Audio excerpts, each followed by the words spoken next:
I'm Sheila Webber and I teach in the Information School at Sheffield University in the UK.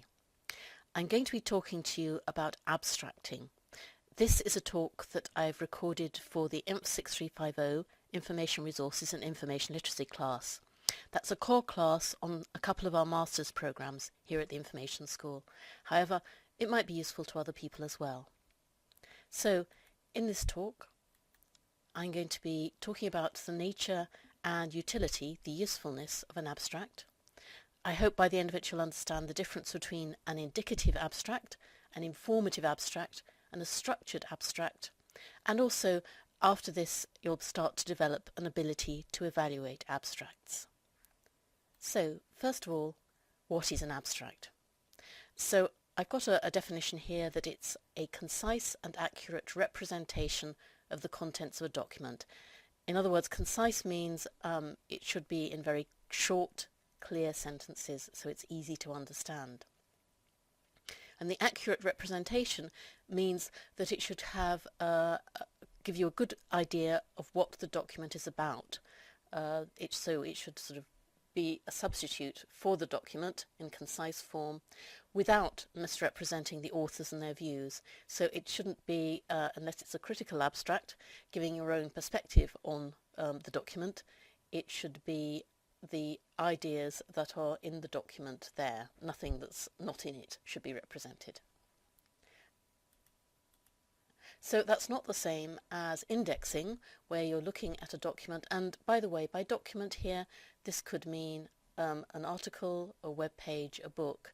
Although some things are much easier to abstract than others, it's quite difficult to capture all of the meaning of a book in a short abstract. But anyway, a document doesn't just mean sort of a page, it doesn't have to be a printed page. But for indexing, you're representing what that document is about using keywords and phrases. If you're extracting, then you're directly lifting some of the text from that document without actually changing what it says. So when you do that, you'd normally put that in inverted commas to show that it came from the document. Paraphrasing is interpreting ideas in the document, but in your own words. So you'd be trying to say give an idea of what someone was saying in a document, quite a good length. So you're probably picking on one part of the document and then trying to reproduce, well not reproduce, but rephrase those things to say them in your own words. And an annotation or a review, that's something where you'd be looking at an article, a book or whatever, and then giving your own views about it. So you're not, in the same way as an abstract, trying to represent the whole of the document necessarily, and also you're giving your own perspective rather than trying to concentrate on what does it say in the document, which is what you need to do in an abstract. So, why have abstracts? They save the time of the reader, because if you've got a pile of articles to read, you might think, well, which one of these? They all look as though they might be relevant. If you've got a good abstract, it's a really good way of sort of whittling it down, trying to see whether the item is going to be useful to you or not. Also, in some cases, you may not have access to the whole document, and the abstract, if it's an informative abstract, might to some extent act as a substitute for the document. You can't get hold of the document, but at least you've got sort of the next best thing, which is the abstract. It might be more accessible than the original. For example, if it's in very technical language, you might be lucky enough to find an abstract that conveys the meaning of what's in the document, but in more simpler, everyday kind of language. And as I've said already, you can use it to assess the relevance of the original document. Is it worth going on to read the whole thing? So, in terms of why you need to know about them, in the Information School, a number of modules require you to write an abstract of your own essay, and you have to write one for the dissertation as well. So you have to be able to produce an abstract, and some of the marks will go on that. So if you get good at producing abstracts, then it's one more thing that can help you to get good marks. In the workplace, although you may not often have people say, write me an abstract, very often your boss or someone else in the organisation might find it very useful if you're able to convey the key points from a report or some other document or a presentation, and so getting the habit of being able to look through something, pick out the key points and summarize them in very clear, concise language. That's a very useful skill to have. And also, there are still some information library jobs where producing abstracts is actually a key part of the job. So we have had people in this class who have made money because they are writing abstracts. So, where do you often find abstracts?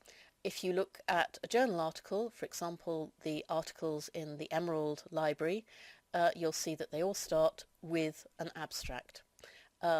If you come across them, if you're doing a Google Scholar search, most of the journal publishers have abstracts at the start of their articles. Also, there are some databases, like a Library of Information Science abstracts, that have feature abstracts, sometimes not having the full text, but they do have very good abstracts. So those are the kinds of places you'll find them. Now, a lot of abstracts are written not by sort of third parties, but by the author himself or herself. These can be very good, but you always have to be a little bit conscious. I mean, I still would say that if you've got an author abstract at the start of an article, it's a really good thing to go by. But just to flag up that sometimes when people write their own abstracts, they may give a bit of an unbalanced view of the paper, because they might talk more about the bits that they find successful and gloss over the parts that they don't think are so successful. Occasionally they might start to give you an impression in the abstract that they'd written things which they hoped they would have written and they haven't actually written. Now, a good journal publisher will pick up that the abstract is not in line with the article, so hopefully you shouldn't find this too much, but it is always an issue, and more you will find in journals that the abstract has been written by the authors themselves. This is because journal publishers used to pay abstractors to do this for them. Now they save money by telling the authors they have to do this themselves. So different abstracts in the same journal might not have quite the same style because each of them is written by the author of each particular article. One thing to note is that you'll be learning in other classes about copyright and a little bit in this class, but the abstract is also sort of protected. You can't just pull out lots of abstracts and say, I've made a publication of abstracts of articles. There is intellectual property in abstracts, sometimes belonging to the publisher, sometimes belonging to the authors themselves. So you find different kinds of abstracts, and they vary in different ways. First of all, they may be aimed at different audiences. So you have some abstracts that might be written for an audience of medical practitioners. You might have an abstract that's written for managers, practitioners. You might have abstracts that are written for engineers. And so they may be different depending on the language that they think the engineer or the manager or so forth can cope with or wants to hear. So you might have, in fact, I've seen articles, the same article, which has had abstracts written for it for different audiences. For example, one written for a business audience and one for an engineering audience, and it's the same article, and obviously there's some things in common, but you can see that they've been slanted in a slightly different way. So that's one way abstracts can vary. Obviously they can also vary depending on what the original document was that was being abstracted. For example, is it a research article? Is it an opinion piece? It's actually rather easier to abstract a scholarly research article because they have a more obvious structure that you can, to some extent, copy in the abstract. I'm going to be talking now more about whether they're indicative, informative, and whether they're structured. So these are three particular kinds of abstract. First of all, telling you the difference between indicative and informative.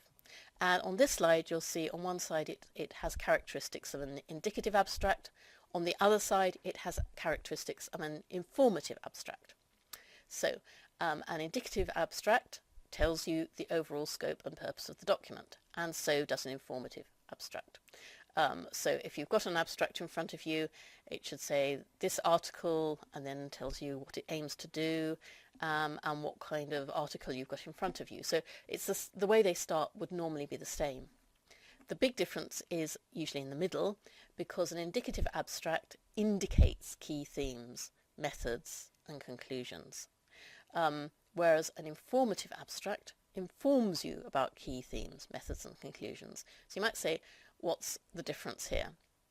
So the indicative abstract, which is just indicating what's there, might say this article has three key themes to do with information literacy, information behaviour and information resources.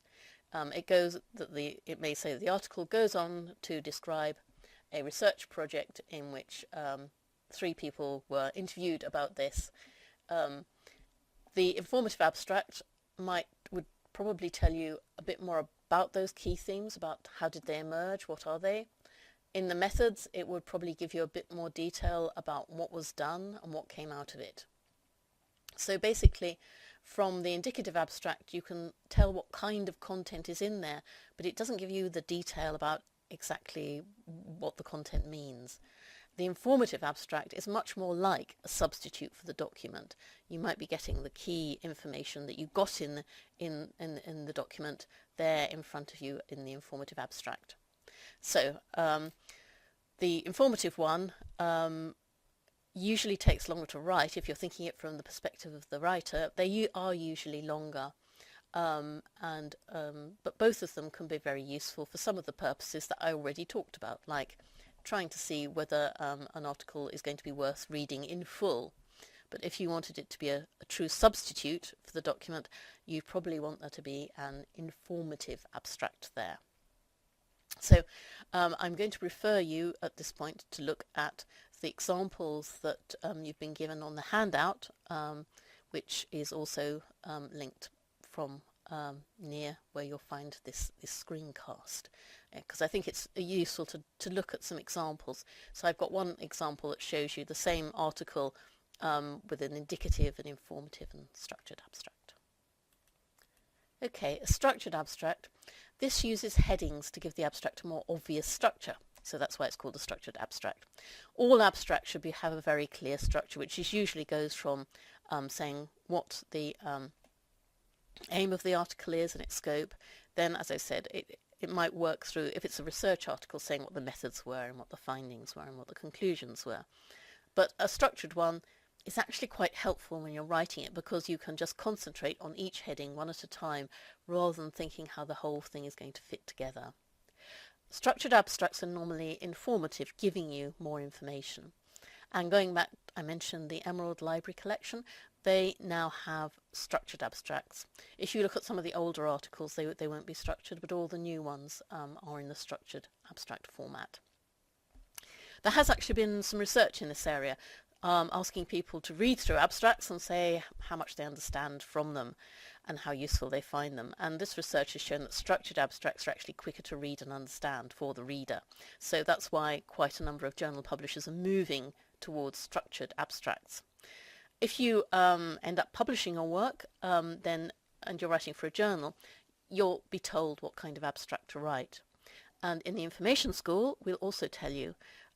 So, for example, for the dissertation, you have to write a structured abstract.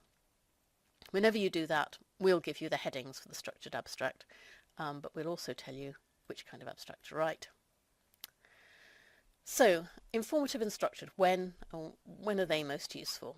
So the informative structured abstracts are most appropriate when the original document itself is well structured, and I mentioned that already.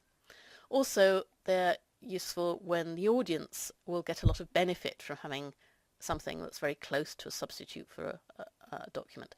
So, for example, in the pharmaceutical industry, in that kind of area, the journals are extremely expensive. And so if it's a case of you might not be exactly sure which of a certain number of articles you want, it may be that you don't want to waste money by looking at each one, and it might not be that each one is useful. So having a good informative structured abstract so that you, and actually paying something perhaps for that service, is actually value for money, because it means you won't be wasting your money on really expensive journal articles that you then realise aren't quite what you wanted. Informative and structured abstracts are less useful or appropriate, and in fact they're a lot harder to do when you've got things like opinion pieces and less formal writing, because then you might have to read it through many times to work out what is this person, what is their main conclusion, how can I structure what they're saying when they haven't really structured it themselves.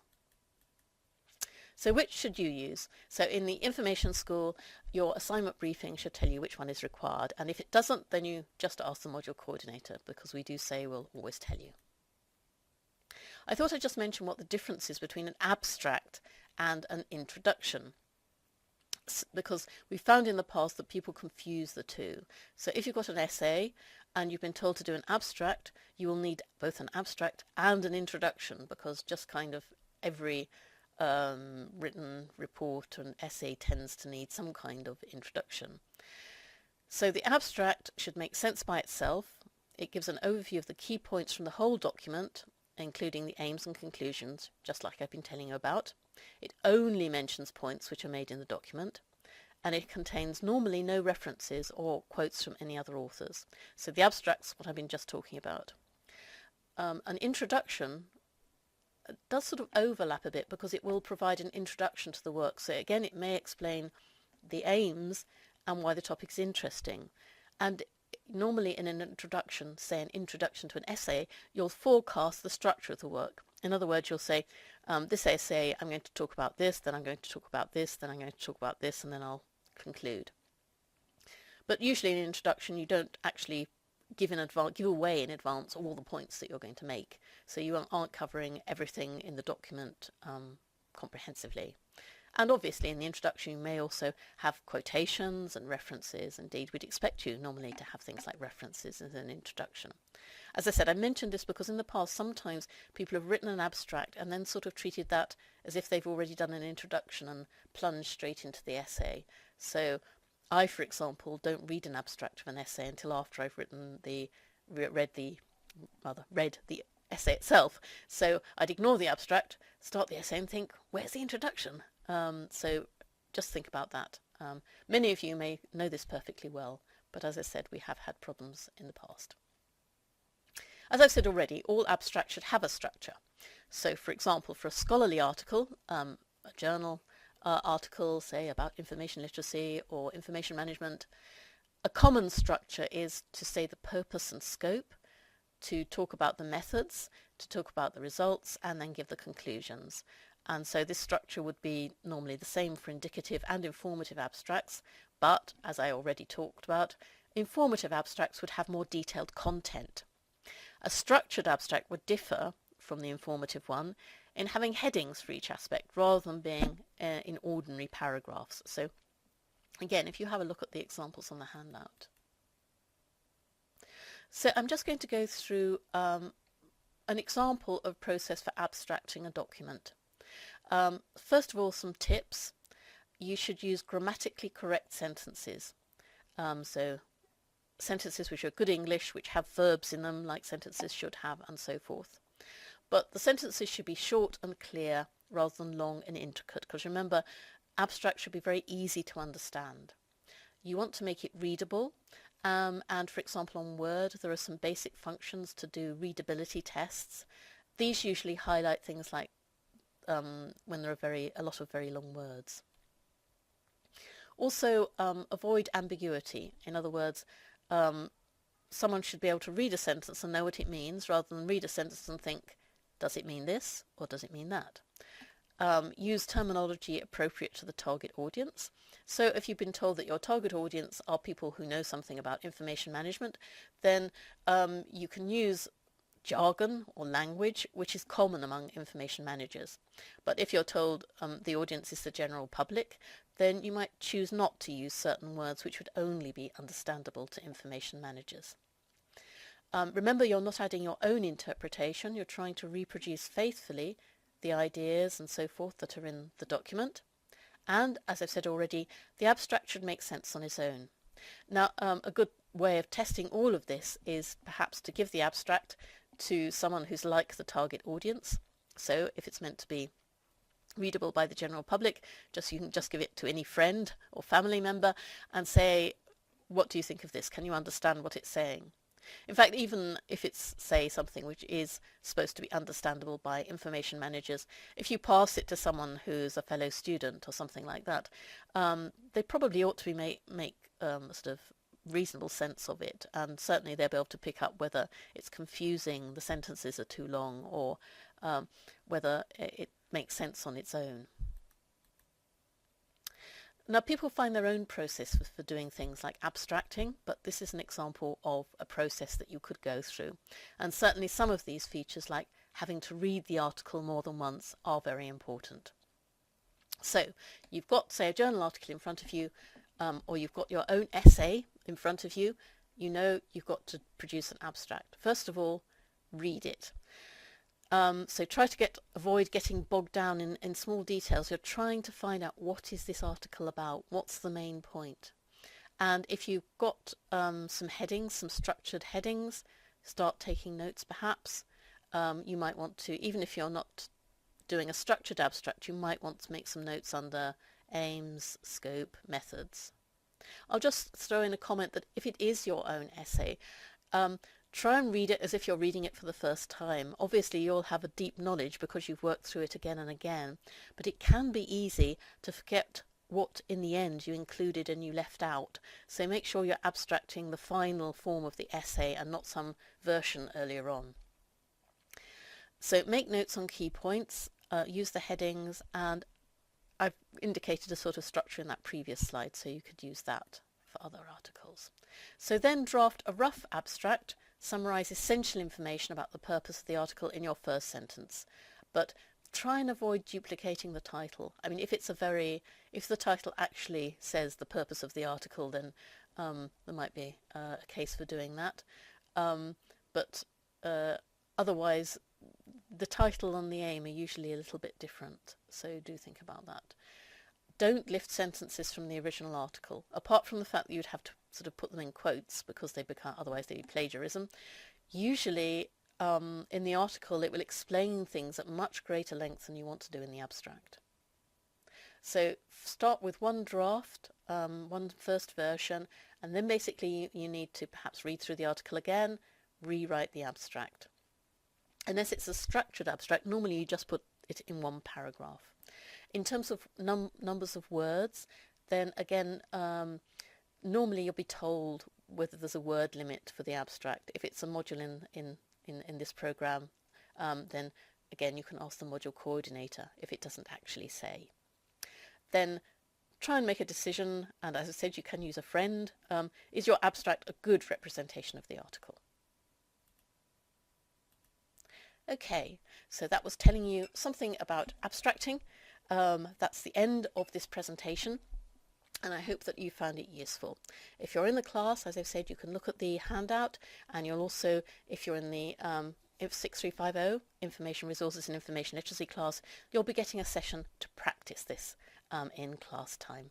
Thank you.